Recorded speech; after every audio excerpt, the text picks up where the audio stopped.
Friends, we move on now to Mr. Uday Narang. He's the founder and chairman of Omega Seiki Mobility. Uday is an MBA in finance from Stony Brook University, New York. He gained, in fact, widespread acclaim as one of the world's most innovative fund manager in electricity at a time when deregulation was taking a hold on the US market. He founded Omega Seiki in 2018. Pleasure to have you with us, Uday. Please join us. Friends, a round of applause for Uday. A very good morning, ladies and gentlemen.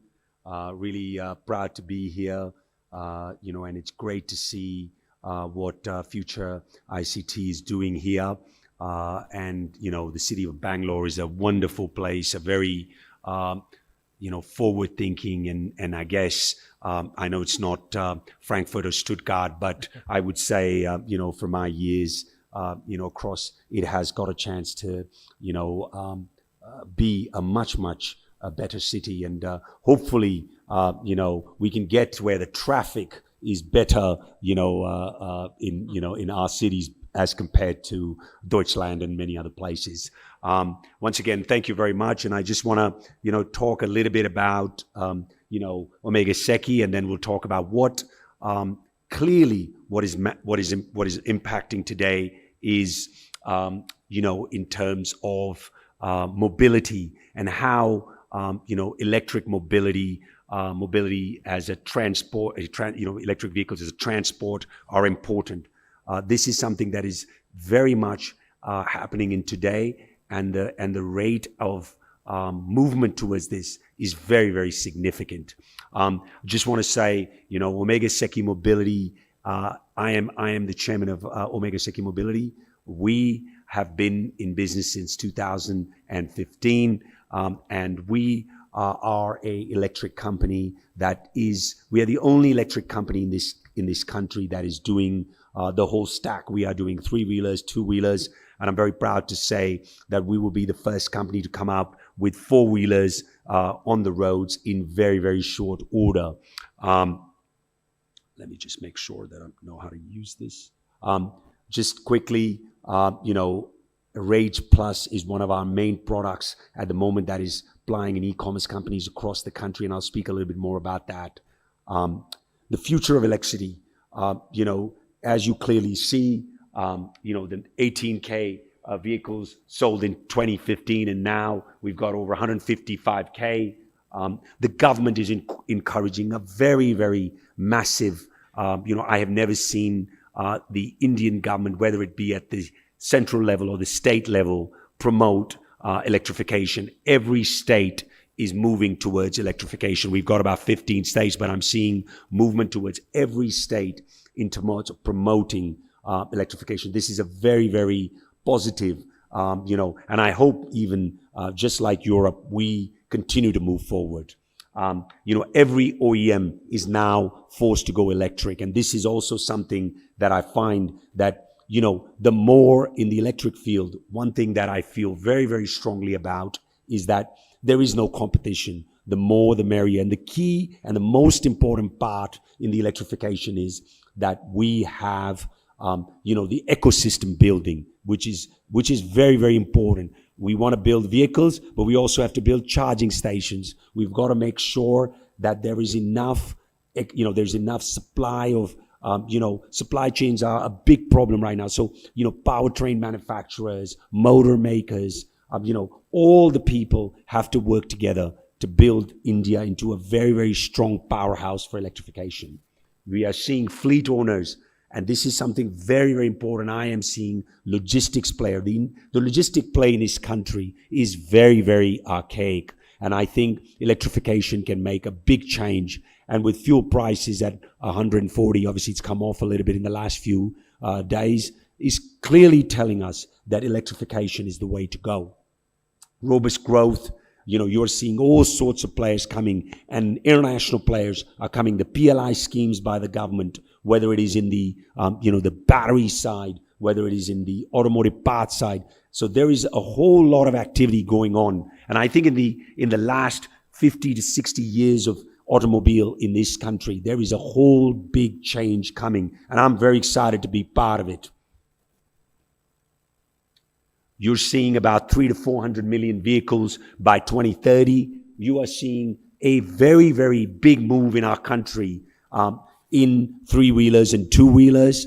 The fastest growing sector right now is the E2-wheeler high speed. What I would like the pollution, the 20 most polluted cities in the world is in our country.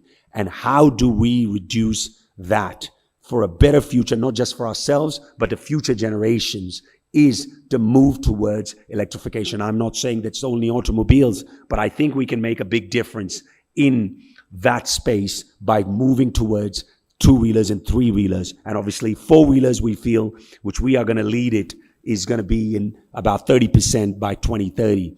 I think that the rate of change that is going to happen, ladies and gentlemen, is much, much faster. There are a lot of naysayers, and I think, I'm of the belief that build Rome and they will come in, and because we're very Germanic here, build Frankfurt or build Stuttgart and they will come here. And I think that is something that is very, very important. And I think in this movement, I would like everybody to be part of that. I don't think that this is something that we can only depend on the government. What needs to happen, and I will say that very much, is that every one of us have to be a part of that.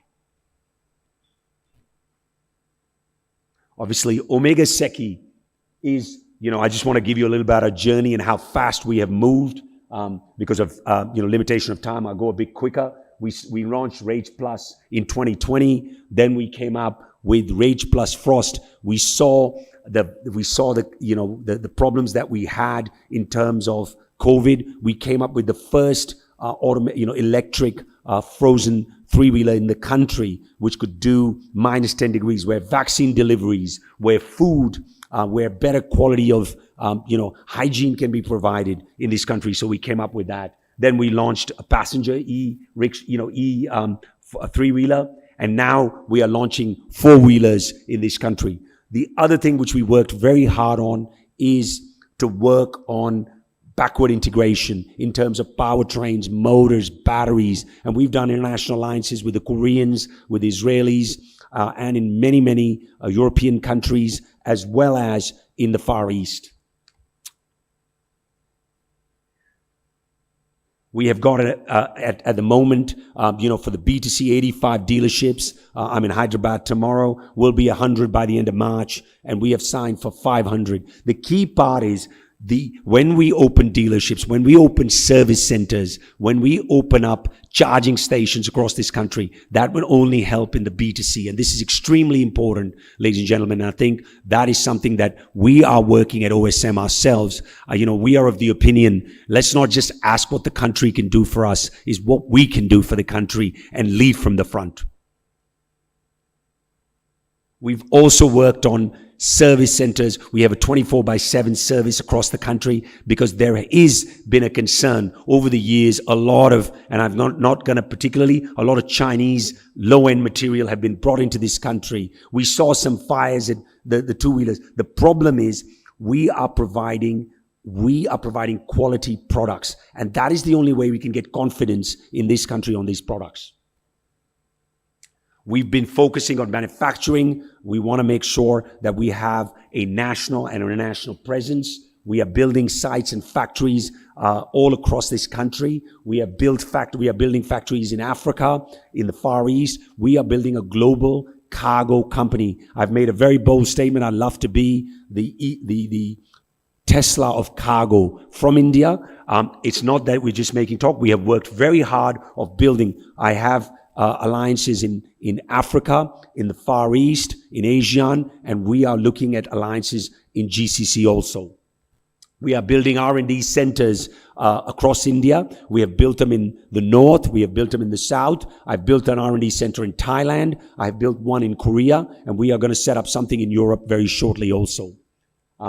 We've also, we're going to take it and hopefully, be the third or the fourth electric IPO. I think Ola's going to do it and a few others. And I think this is very exciting. Ola's focusing on two-wheelers. We feel that in the cargo sector, we can do this in a very, very short order.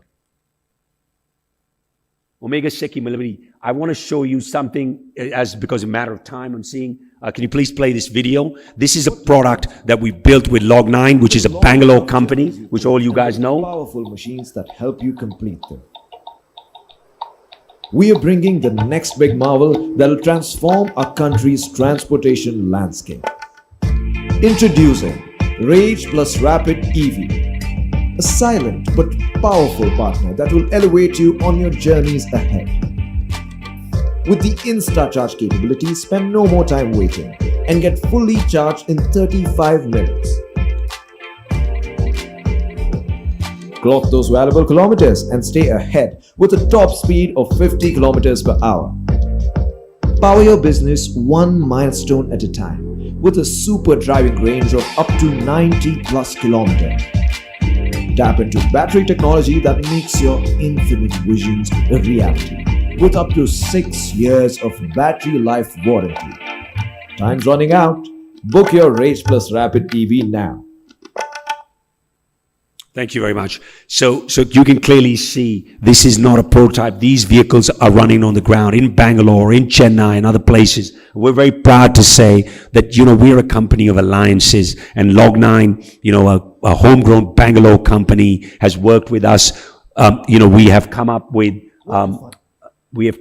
something that, there's a concern in the financing of vehicles, 5-year warranty with 15,000 cycles. There is not a vehicle in this country that is providing that. So again, something breakthrough. We are giving a buyback of the battery in the first 5 years. So again, continuously work, but this is something that I wanted to show you. This is what alliances can do. We built this product in a year. We brought it to market, and we're using it in all the last mile across the country. This will be done in many products. It'll be done in trucks. And we are also, one thing I'm proud to announce is we are working on tractors that can be used in the agriculture sector. Bringing electrification is also very important. I'm just going to, again, keep going fast. Now, another thing what is important is the gains of three-wheelers in the electric e-commerce last mile logistics. If you see, why are EVs important? EVs are important in the last mile logistics because we are seeing a major difference in cost. If you look at what our three-wheelers are doing in the electric space, our cost is less than 1 rupee a kilometer. And okay, I'm not going to take this rise in price in fuel because of the Ukraine issue and the Russia issue. This is 10 to 12 rupees. So the answer is very clear. Electrification is important.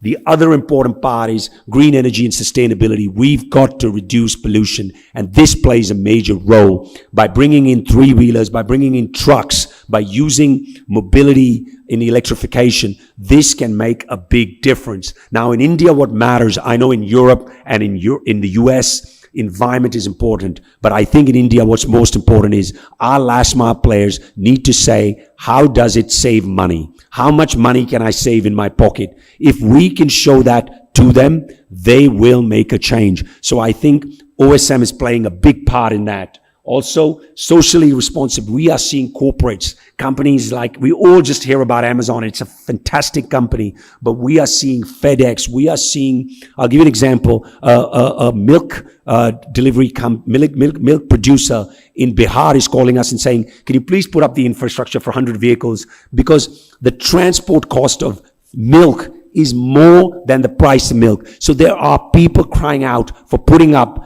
EVs in the last mile logistics.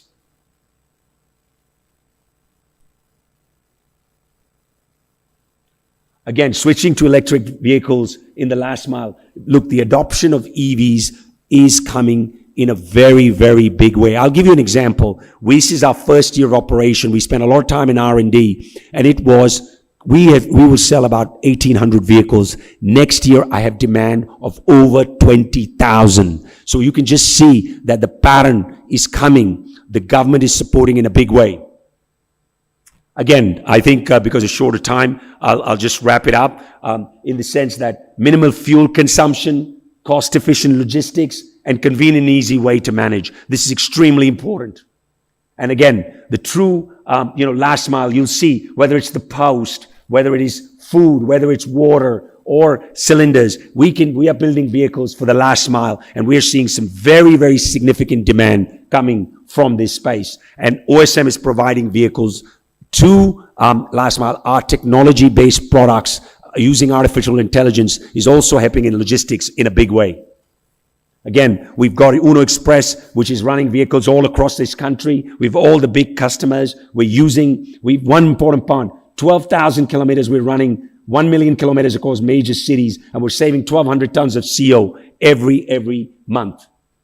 Again, we are bringing better quality vehicles, better batteries, and obviously the number of deliveries is increasing, and it giving the IRR to our last mile logistics. And this will continue to grow. Hopefully you will see across Bangalore, across Hyderabad, across Chennai, many facilities. I think that's sort of it. I've kind of finished it in just cool time, yeah? Thank you very much.